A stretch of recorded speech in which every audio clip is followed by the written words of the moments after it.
And for I found some hilarious YouTube videos for one of the demos that we're going to do today. So I promise in no less than 5 minutes you will be laughing at some very crazy physics videos on the internet. So let's get there. What we're going to do, we're going to talk about circular motion again, but we're going to talk about it in the context of gravity. So in this case, what we're going to look at is how things get into orbit.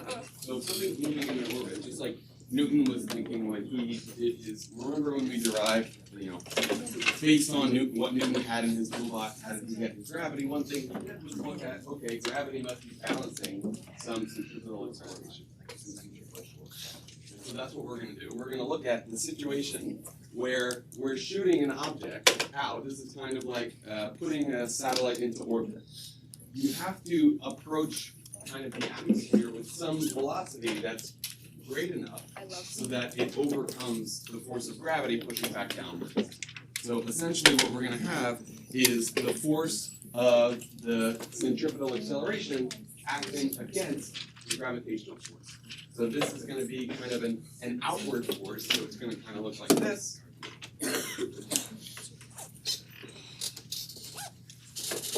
Everywhere, even if you're very high above the Earth, you have a gravitational force. And here is going to be, we can call it our centrifugal force. Yeah. Force, it'll help us visualize it. So here we have the gravity going downwards, the centrifugal force going outwards, and so here we end up with a critical value that we have to have for a velocity in order for something to actually break through the atmosphere and go into orbit. So this is, the absolute minimum. Of course, if you wanted to launch a spaceship to go elsewhere, you would need a bigger velocity than this, or at least that velocity so that you can escape the atmosphere and then do whatever you like. So it turns out that this velocity is incredibly high. Translating it from meters per second to miles an hour gives us an idea of why those space shuttle launches are so violent looking. There's a reason they have to expel so much mass in order to get up. So essentially, this kind of map of different trajectories is telling us that with different velocities, we're not going to be able to achieve what we want. If we have a critical velocity, we'll get to the point where we're not falling back into the Earth eventually, and we're not overshooting, but we're just barely getting above the Earth. So this is the kind of minimal velocity that we would need in order to get into orbit. Okay, so this is all gravity, but let's go back to talking about things moving in a circle. So things moving in a circle can either be acted on by gravity, like this kind of non-contact force that we have here. So gravity is, two things don't have to be in contact with each other to be acting with gravity. The Earth and this marker are not in contact with each other. The contact forces that we've worked with so far and that we'll work with again right now are tension. So we can have a rope attached to some object, pulling it downwards. Or we can have, and this one is a little bit confusing because the bucket is tied to a rope, but the thing that's actually, we're analyzing in this problem is the water. The water is the object, and it is not falling because there's some contact force involved with it, and that's the normal force. So this is essentially, and the problem that we're going to solve to make this a little bit easier, is like a ring, like a wire ring, and a bead on it. The bead, or a roller coaster going in a loop-to-loop.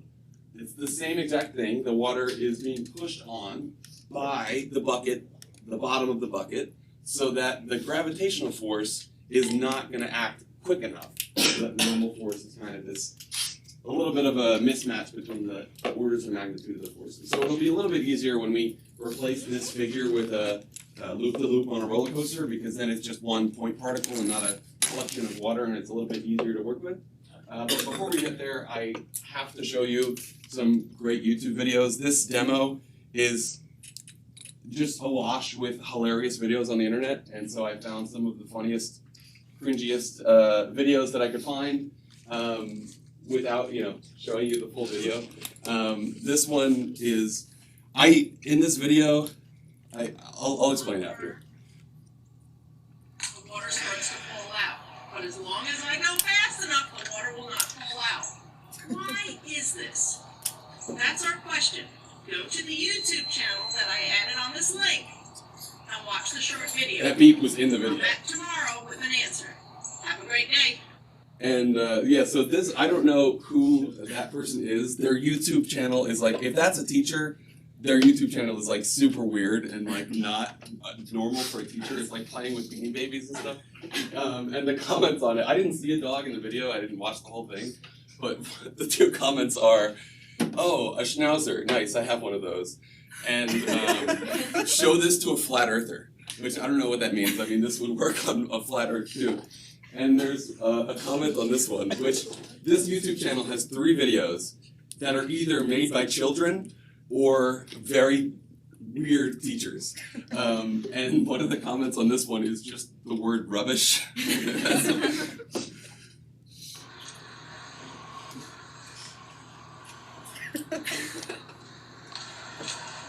Look at him nod to the camera. It's like, turn it off. Oh my gosh. And this last one is a completely legitimate YouTube profile. Like, I looked at his other videos, they're all incredibly informative and have math, but this is the whole video. Watch his face. He's got like his tongue in his cheek. It's just really creepy looking. He's like, watch this. Just keeps looking at the camera. And that's the end of the video. It's like a 12-second video. And all his other videos are super high quality and normal, and this is just, yeah, this weird Scottish backyard video. It's hilarious. And then the last one is an actual, like, legitimate, very helpful YouTube channel, Flipping Physics. It does start out really cringy though. So I think Does that actually work? Yeah. Here we go. Wow, the water does stay in the bucket. Yes, it does. But the question is, yeah, so this is an actual, this one, I'm not making fun of that one. That one's like, this YouTube channel is awesome. They're actually, you know, going to end up doing the exact same problem that we're going to be doing. So if you wanted some, you know, extra info on this topic, you could head over to that video. But these videos were hilarious. I couldn't not include those. So let's analyze these a little bit more. And by that, I mean, instead of thinking about water in a bucket, let's translate this to, instead of a bucket, we'll have a loop-de-loop. So this is essentially the hard end of the bucket that the water is encountering. And we're going to analyze a single point particle or a moving kind of roller coaster, whatever that thing is, cart. So in this case, the weird part is, and we may have encountered this before with doing things in a circle, is that the normal force is always, the way that you draw a normal force is a vector pointing out of the surface. So it's always pointing away from the surface. So just because we're upside down doesn't mean normal force wouldn't point away from the surface. So in this case, we're upside down. The thing that we are in contact with is either the bottom of the bucket or the rail of this roller coaster. And so the normal force is actually pointing down. So if we were to look at the Newton's second law in this case, we would have a normal force being positive, the gravitational force being positive, and somehow this accounting for the centrifugal force. So we're looking like this. So the normal force in this case is the centrifugal force minus the gravity. So here we're looking at where this thing is acting, and the one that isn't it's kind of conventional to not draw that as a vector, right? Whenever we did everything like the sum of the forces is the mass and the acceleration, that vector we didn't really draw as a force. I personally like to draw it as a force when we get into rotational stuff. You see that kind of centrifugal force. They are kind of what are known as like fictional forces. They don't really exist, and that's what it means by that. Like there's no force vector acting on my object. I just personally, when we get to moving in a circle, I like to actually draw these as vectors because to me, it's not clear like where the balance is. But in theory, it wasn't. When we had a box going down an incline, we had problems where it was like, 3 forces acting in one direction. So there's not like this balancing issue. You don't have to think of it like that. I personally just like to think of it like that. Okay, so that was the top of the loop. Let's look at the bottom of the loop. So in the bottom of the loop, it's a little bit more standard. We have a normal force pointing upward. So here, if we're trying to solve for the normal force, and it'll be clear in a little bit why we're solving for the normal force. Here I have a gravitational force acting downwards, but the normal force acting upwards. So in this case, what I have is the normal force is the sum of these two things. little bit weird because it's backwards like that, but we'll figure it out. So, and that's, again, the reason why this is so much easier to see is we have this different in minus signs here. We have a difference in minus signs based on whether or not we're at the top or the bottom. Okay, let's see why is the normal force so important here? The normal force is important because it will allow us to compare this to the orbits, the circular orbits. There is a minimum velocity for that thing, and it will affect the normal force because apparently the normal force depends on that velocity. There is some critical velocity at which that cart will not stay stuck to the rail. And just like the water, if you spin it too slowly, it will fall out. So what we're going to do is look at how that velocity up there relates to that critical velocity that we had with the circular orbits. And it turns out to be identical. So let's plug in what happens if this thing were to detach from the rail, what component would go to zero? Like if I suddenly wasn't in contact with the surface, then there's no more normal force.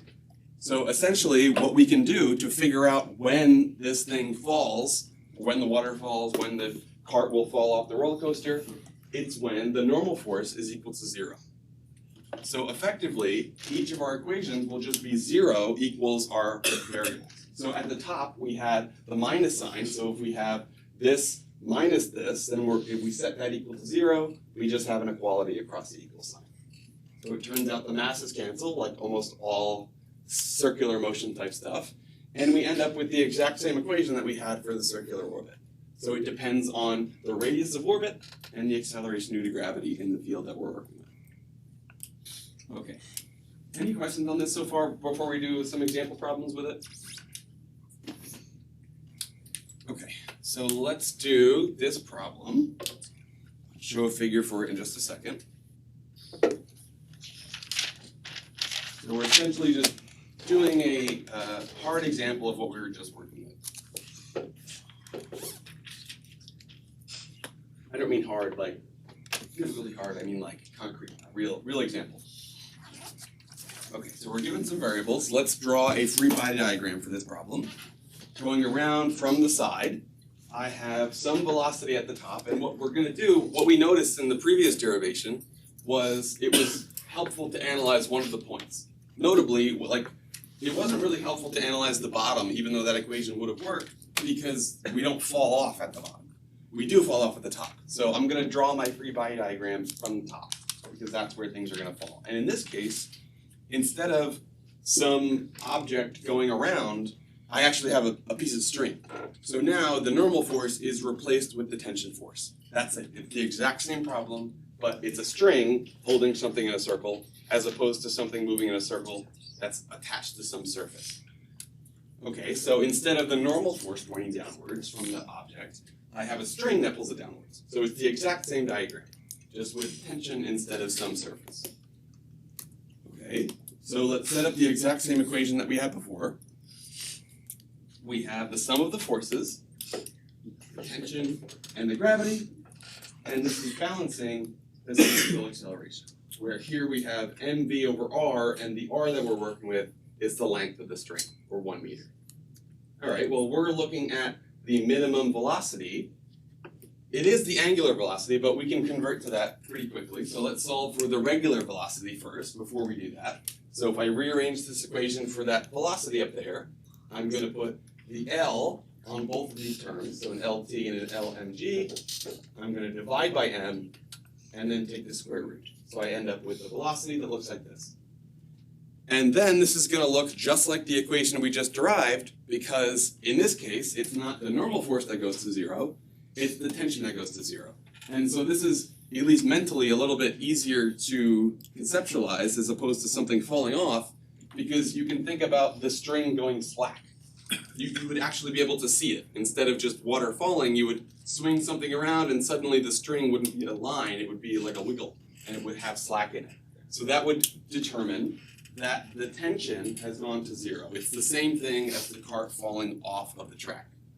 So in that case, not the normal force equaling zero, but the tension force equaling zero. So that means this whole term goes away. If there's a zero in the numerator, And then we end up with the exact same expression as the orbit, as the cart on the track. It's the radius of the orbit, in this case it's the length of the string, and the gravity. And then if we want to convert back to an angular quantity, we have a linear quantity, and going back to the other one is dividing by a radius, or dividing by the length. And here we have the kind of just some algebra here. This is to the 1 power, and this is to the half power. And so a half power in the numerator and a 1 power in the denominator ends up with a half power in the denominator. So this is our expression for the angular velocity. And so we plug that in and we end up with 3 radians per second, or 30 revolutions per minute. So the mass doesn't appear, it's independent of the mass, just like the cart was independent of the mass. Okay, so in this problem, what we had to do was a free body diagram. The forces in these new coordinate systems, where in this case we're not working with friction, so we just had the one. It was the sum of the force in the r direction. So the centripetal force. And then we analyzed the limiting case. So in the cart examples, that was a normal force because it was in contact with the surface. And here it'll just be the tension force. And so we can, once we have that equaling 0, we have all the variables in the problem. Okay, any questions on that example?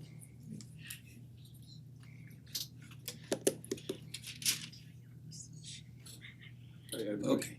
Is it theoretically possible for the string to have no tension though?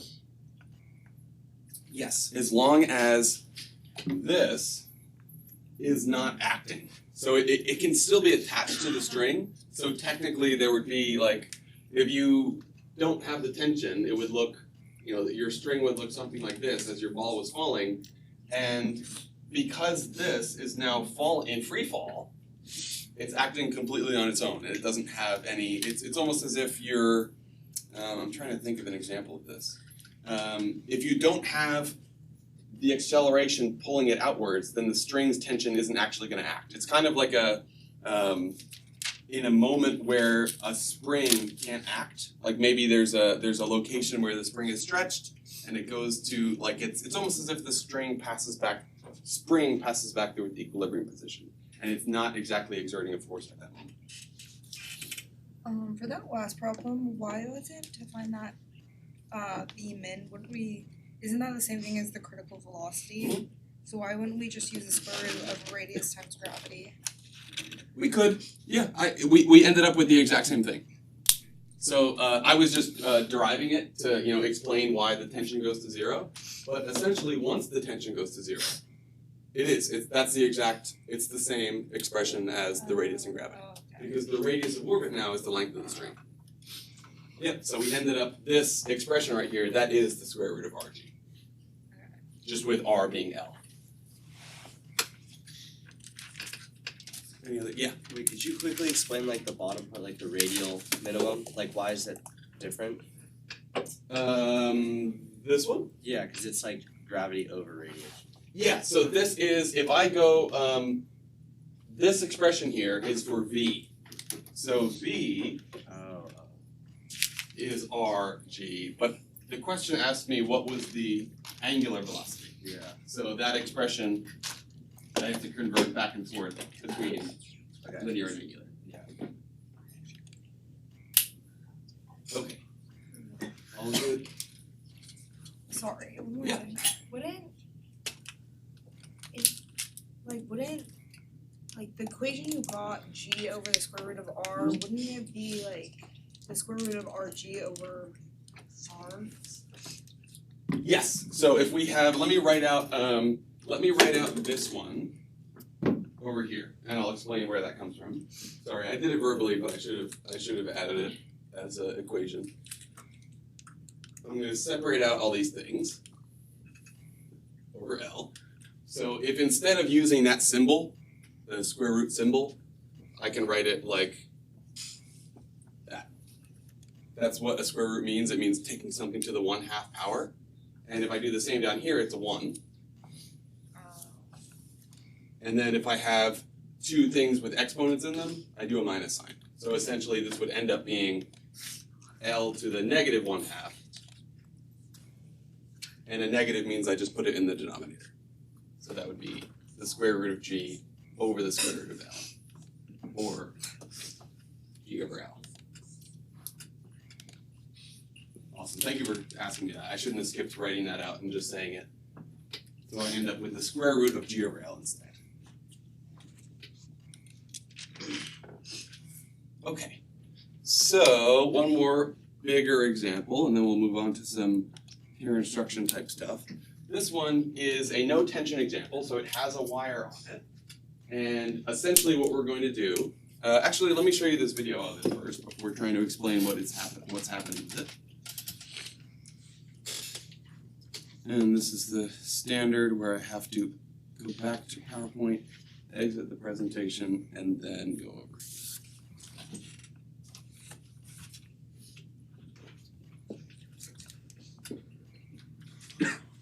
I gave this problem on my mechanics. We're obviously not going to be solving it with It's a pretty Lagrangian popular- mechanics. It's a pretty common That's problem. essentially what we're doing in this class is called Use for Newtonian Lagrangian mechanics. example. The next So step is here's- something I called made a little Lagrangian model mechanics. of it, right, like this. See that? So the idea is I have a loop, a ring, and there's a bead that can slide. And see, it's actually a piece of Lego. Actually slide that, and then this will turn at some constant angular velocity. See, that works, right? And then we want to find the motion of this bead. See? Look at that. Okay, so that's Also what we're kinda gonna do cringy, right But, here. but I mean, that's kind of cool. That as soon as he put it down, I was like, oh, that's kind of cool. He made that. I thought it was actually supposed to work well, and that's why it wasn't working well, because he made it. Okay, so now that we know what at least the system is doing, what we're going to do is try to find some minimum velocity that this thing actually moves away from its stable point. Because if something is, even if it's rotating this way, you would think it just wants to stay at the bottom. This is super stable, it's just at the bottom. But because we're working with the centripetal acceleration, it's going to need to balance some force in the x direction too. So that's what we're going to work with in this problem. So we need to do the exact same thing we did in the last problem to figure out what that critical velocity is, the critical angular velocity. So let's add some forces to this. And I forgot to add some vectors here. So essentially, the normal force, if we have our figure like this, the normal force would be pointing where? There. Because the wire is the surface. This is just like the roller coaster cart on the cart itself. It's pushing back on the wire. So this F of the wire is essentially the normal force. It's just rewritten with that new kind of variable like that. And so if we break this into two components, because what we would look for, if we were to draw the forces acting on this object right here, there would be a gravity going down in the y direction, and some normal force, some component of that, going upward. So we would have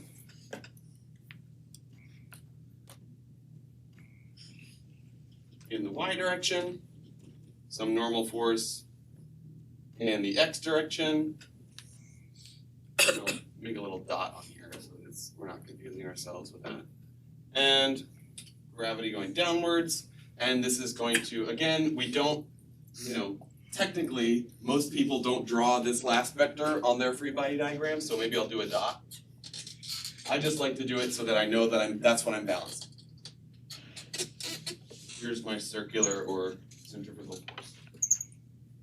Okay, so then if I set up my two Newton's laws, I have the sum of the forces in the x direction, and if I think about, this is the weird part of this problem, because we're back to working with x and y coordinates somehow. And the reason for that is, this object, even though it's constrained to a circle in this plane, it's actually moving in a circle in this plane. And that actually will line up with one of our axes. That's like the x-axis. So if it lines up with the x-axis and gravity's in the y, we might as well use x and y. If there's no reason to switch to r, t, and z, because in this case, our circle is in the x direction. So in this case, that force, that centrifugal force, that moving in the circle is in the x-axis. So this is essentially going to be like my FR RTZ equation. So this is the component of the force that's acting in this direction. So if I just define that to be my angle, and that's a good definition for the angle because 0 would match with down at the bottom. So whatever I learn from that angle, it's going to tell me how far away from 0 it is, which is what I was trying to learn. Why would the acceleration of the sum of forces in the y direction be 0? Because I don't want this thing to leave this object. So in this case, I have either, so this is the kind of the reason why to me personally, I would include that, like you can include this force in your top equation, in which case it would end up being an exact mirror of this equation where it's some force minus some other force equals 0. So it's the exact same thing, just with kind of, this is usually kind of the force of motion, like the MA in a Newton's second law equation. Normally you don't draw that as a vector, where if you did draw it as a vector, it would look like this. So this here, the force of motion, or the centrifugal force, that is what we're working with here. So either you can think about things as balanced in that case, like balance with a kind of fictitious vector drawn to illustrate the motion of the particle. So essentially, if the string snapped, where would the particle go? Right, so it would go that way. So I personally like to include that as like a vector on my problem, because then I know that this is balancing it. So essentially, the constraint is the same. Everything in the x should equal 0, and everything in the y should equal 0, so that it doesn't leave the wire. You follow? Good? Okay. Yeah, so that's a little bit, and that's why this is a little bit confusing to me, like not including this as a vector gets me a little bit messed up because it seems like the particle is going to move in the x direction, but it's not, they're balanced. So all these equations are things constrained to move in a circle. So the word constrained to move in a circle is actually pretty helpful to me. So when I think about constrained, I think the sum of the forces is equal to 0 because it's not moving. Okay, so now if we write out these equations, if I look at both of them, it's very similar to the problems that we've done before with circular motion. One of them, I technically have 2 equations and 2 unknowns, but that equation right there, I only have 1 unknown in. Just the force of the wire. So what I'm going to do is say, okay, well, I can solve for the force of the wire in one of the problems. So I'll solve for the force of the wire in this one, where I know all the other angles, or I know all the other variables. And here, I'm going to plug that in to the force of the wire in the first expression. So now this first expression won't have 2 unknowns, the angular velocity and the force of the wire. It'll just have the unknown that I'm trying to solve for in the problem. So then this is the variable I'm trying to solve for, and I can cross out both of those signs and cross out that mass, and I end up with a gravity over here, an r in the denominator, and a cosine in the denominator for the square root. So what we can do now is look at, this is our kind of expression for when this thing will leave. So this is essentially the velocity that you would need to spin it at to get some number, to get some angle. So if you wanted to get a 30, you could solve for what speed you need to spin it at to get 30, essentially. Or if we wanted to look at what is the critical speed, well, remember the wording of part A in the problem. It was, what is the critical angular velocity that allows this thing to actually settle somewhere other than the bottom? And that would be if we look at where the angle goes above 0. So this thing, when the angle is 0, that will be our critical value. So it's spinning just enough so that it doesn't move, and if it goes 1 more than that, so if it's 131, it starts to move away from the bottom. So what we're doing here is saying, okay, what if it is at the bottom? So set the angle equal to 0. So there's no angle, it's just sitting down at the bottom. So in our coordinate system, if theta is 0 for cosine, what does the cosine look like? This is the one that starts at 1. So 0 up here is just the number 1. So I don't actually have to include that cosine, I just have a value of 1. And lo and behold, it ends up with the exact same expression that we had for the last problem. So instead of the square root of rg for the velocity, we have the square root of g over r. So if we plug this in, we end up finding that it's 130 revolutions per minute. If we go anywhere above that, it starts to settle at some new equilibrium position, not at the bottom. Or, like I mentioned earlier, if we want to say, okay, how fast do I actually need to spin it for it to go at some particular angle? Well, once I have this expression, I can actually plug that in. So if I plug in some random angle here, like 30, then I can solve for that, and it looks like I get just 10 more radians per minute, and that will get me to spin somewhere out there. All right, any questions about this one? So essentially what we're doing here was setting up the coordinates and noticing that if the motion occurs in the x-axis, my forces are in the x and y axis, they're just pointing up and down, I may as well just use x and y. So my r and z kind of aren't really helpful here. And the force, like where the force is coming from, where the actual things that are keeping me constrained in the problem, it's just the normal force. So the wire is essentially what's causing the normal force here. And then we set up our Newton's second law in each of our directions, so an x and a y subscript. And then, just like our other circular motion problems, one of them is usually very easy to solve. We're only missing one variable. And we solve that one, and then we can plug it into the Harder equation. And then the Harder equation only has one variable. Okay, any questions here? Okay, let's do some collaboration. So in each of these examples, I would say the main tip is imagine this picture one frame in advance. Like if this was you just took a picture and then you took another picture a second later, what would it look like then? And to me, that actually helps a lot with determining where these vectors are going to go. No? Are they 2 screenshots?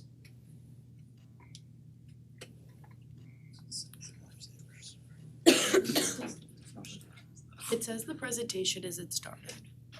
Let me try exiting the. That's a screenshot, that's the actual thing.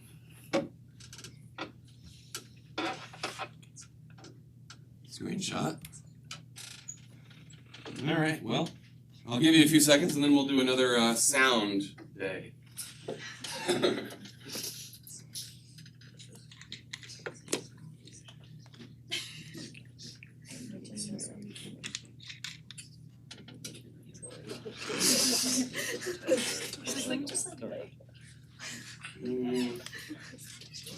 Funny sound. Who thinks it's A? You can also raise your hands, that's also fine. I can't think of a funny sound like I did the first time. I don't even remember what I said the first time. B. C. D. E. Okay, split between, I think it was A or B, C, and E. Okay, so let's look at this thing. This is actually, unbeknownst to us maybe, this was one of the questions on the first exam. Remember it was like the pendulum and like what the 3 body diagrams look like in this one? So up here, one of the things we looked at was, well, what happens there? The velocity goes to 0, right? When a pendulum reaches its endpoint, it's momentarily, there's no velocity at the end. So there is no vector pointing inward there. And then the next one that's easy to analyze is down here, where down here, so here the velocity is 0, speeding up, speeding up, speeding up, speeding up, slowing down, slowing down, slowing down. So that means momentarily the velocity goes from positive to negative. So right there, the velocity in the tangential direction is 0. So that at least tells me that D and E are not right because there shouldn't be any acceleration in that direction. Because with a pendulum, the acceleration momentarily goes to 0 there. So it's going to be pointing up because, and here's the reason I say think of this one frame in advance. What's going to happen to that book or with the pendulum bob? It's going to go up, right? This velocity vector in the next frame is going to look like that. So it's going to change direction. So this, because the acceleration is momentarily zero there, the acceleration isn't zero, it's just zero in that direction. It doesn't change the speed, but it does change the direction. So I still have my centripetal acceleration pointing inward. So if I have a net acceleration inward, I have to have a net force inward. So if I look at my forces, I need to have that they add up to something pointing up. So I'm going to analyze all of them. This one, that looks bigger than that. So this one would end up being a vector pointing downwards. This one, it's a little bit hard to, they look, that's about the same. So this one would be no force. So there would be no, the next frame would be exactly the same picture if this were the case. This one, that looks like it works. That looks bigger than that. So this would end up with a vector pointing upwards, which matches that was the result of that problem on the first exam. It was things pointing downward at the edge points and then pointing up at the middle. Okay, let's see if this one works. Nope, it's 2 screenshots. And again, I think, yeah, all of these, I think thinking of it in the next frame is actually pretty helpful.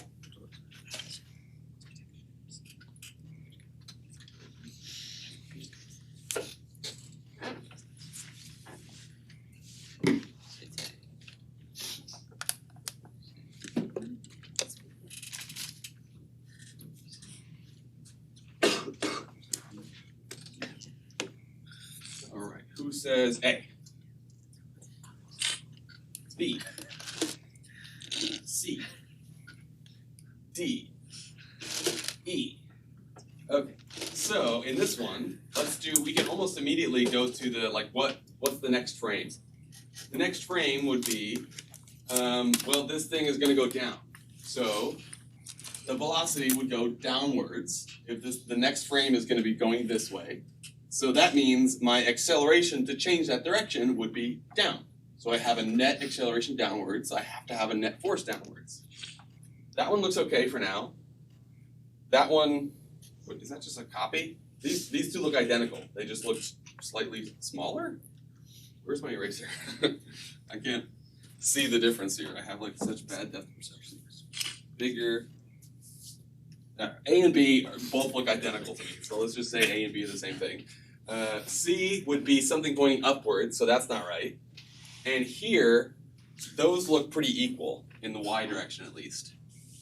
So I don't think that one's it. This would be something kind of speeding up in that circle.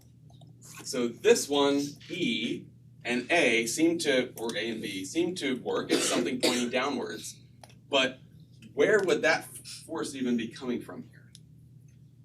I don't know. The gravity is acting downwards, and this thing is upside down, so the normal force would be pointing away from it. So both the normal force of the track and the gravity are pointing downwards, so indeed it's E, not A or B. Okay, let's see one more of this same type, but on the other end of the spectrum, going over a hill instead of under some kind of loop. And again, unbelievably, the same kind of what's the next frame look like is actually pretty much all you need.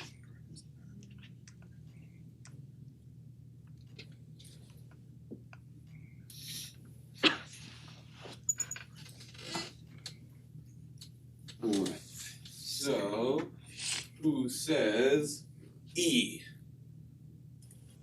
D, C, B, A. Okay, split between the last three. So I like that no one said D or E, right? It steadily goes over a hill, so there's no change in that speed. So there's no change in this vector's length here, just a change in direction, because if we do the next frame, the car will have moved down the hill. So the velocity vector will change. We have some acceleration, but no tangential acceleration, not speeding up or slowing down. So we can eliminate D and E, and then if we know the object is moving downwards, then the net acceleration should be downwards too. So then we can look at each of these, and it looks like this one would be a net pointing upwards, that's bigger. This is another 0 one, and that is a net going downwards. So that's the same kind of what's the next frame gonna look like, helps us a lot in those situations. Okay, one more peer instruction one, but before we do that, let's talk just super briefly. We're not gonna do like any example problems with this a little bit more complicated situation. We talked a little bit about this when we were doing circular motion the first time, which is that it can be going in a circle and speeding up. For all our force problems, we haven't really been considering that, but essentially what would happen is instead of just a force acting in towards the circle to be that acceleration that leads to the change in direction, we can technically also have a speeding up, so an acceleration like that. So this would be like someone going in a circle and hitting the brakes. So then you would have, well, this would be the opposite case. So this would be someone going in a circle, so there's their force of going in a circle, and there's them hitting the gas. So they're accelerating and going in a circle. So if I wanted to figure out what the net force in this problem would be, and this is essentially why we still do this, it's kind of hard to conceptualize that in terms of a coordinate system, but if we at least break it apart in terms of components, then essentially we would just add an additional equation to the mix. So that's why we don't do this. It would essentially be solving 3 equations and potentially 3 unknowns. So here we have the non-zero acceleration in the tangential direction. And just as a little follow-up on that, we can ask one more question. Let's see if this one works. Nope. Okay.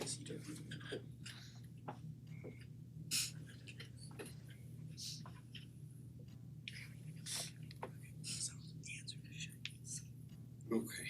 Who says E? And D. And C. And B. And A. Okay. So here, if the object is going downwards and it's speeding up, this is not something that's kind of just left to kind of go around in a circle at the same rate. It's accelerating downwards. So it's going faster there. So there's some acceleration here. There's some force acting downwards. But it is still moving in a circle. So there's a force going inwards too. That's the normal force pushing this thing in on the board. So we have a force going inward and a force going down. And so just like that last figure on the last slide, if we were to sum those two things, something here, hit the tail, I would put it over here, draw a connecting vector between them, and end up with D.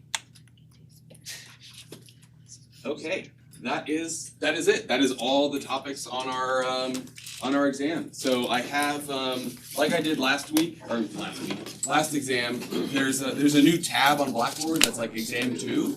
It just has some kind of bonus problems in it. It has basically every word that appeared on the PowerPoints for the last month. It's on there. But I mean, essentially, like your equation sheet is just that, really, just with kind of weird free body diagrams in it. So the equation sheet, at least, isn't really super needed here, but it's essentially just drawing it.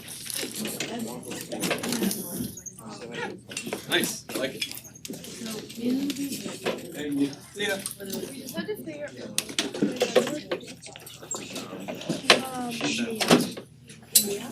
I got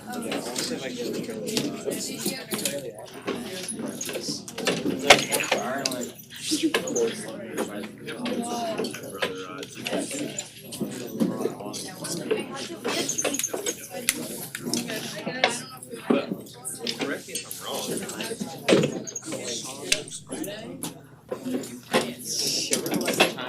So essentially, that's where the like next frame is.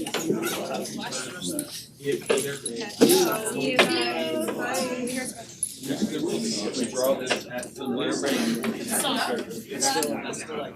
So if there is a change, even if instantaneously, Should go to Australia. for 1 second, then the next second it is pointing. Let's do that. That'd be pretty fun. That is Alright, dude, I'll see you later. Appreciate it. Break. Yes. Like we make videos or like basic. Yep. Nah, I'll just see if I can.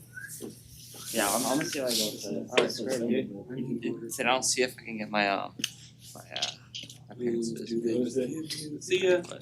I can scroll down the notes like It's pretty far away, right? Oh, the same it's like, speed. bro, I don't Okay, even so know in how this long a case, flight was, like 20 hours. if maybe? It's a look layover, at- definitely. Layover in like Germany or some shit like that. No. Maybe. I don't think you can find Uh, a direct. Force I mean, you can check. You can pull it going up. the Flights R on- direction, like going inward, Flights, I don't know, bro. which is Bro, that's just good the shit, tension. my guy. The only thing in this What? problem. Cruise, bro. 2-week cruise to Australia, Is- man. And bro, It's hey, like get on a cargo ship, hop on a and cargo A in I your got- direction. I gotta get $0, there. $0, bro. I These gotta pairs. get there. It's like overall. I ain't So getting there. if I think all are the masses all the same too? Oh no, yeah, so M, and 2M. So it looks like the velocities are all the same, so we don't need to worry about that. But then essentially what we're doing in the problem is ranking, oh wait, that's not squared. We're ranking the mass to radius. So if it's, this first one would be M over R, so that would be like 1. Let's just say A is 1. This is M over 2R, so that's like 1/2. This one is 2M over R, so that's like 2. And that one's also 1. So the ranking would be C, A and D are the same, and then B.